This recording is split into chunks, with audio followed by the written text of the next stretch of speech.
Pozdravljeni. Naše ceste vsako leto terjajo visok krvni davek in vsako leto se zavežemo, da bomo to črno statistiko bistveno izboljšali oziroma popravili.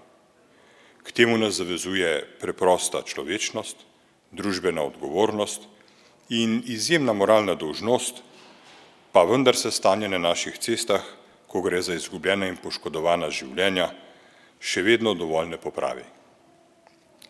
Naj ob tej spominski priložnosti izrečem v svojem osebnem imenu in v imenu Državnega sveta drugega doma slovenskega parlamenta priznanje zavodu Varna pot za velik in pomemben prispevek k temu, da se ta kruta statistika žrtev prometnih nesreč iz leta v leto vendarle popravlja.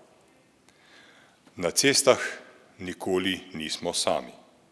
Smo sopotniki, ki moramo poskrbeti za svojo osebno varnost in varnost vseh drugih udeležencev v prometu. Bodimo zbrani in odgovorni, aktivno spremljamo promet okrog sebe, prilagodimo hitrost, osredotočimo se na vožnjo. Upoštevajmo ta zlata pravila, da se nam naše poti ne bodo usodno presekale. Hvala.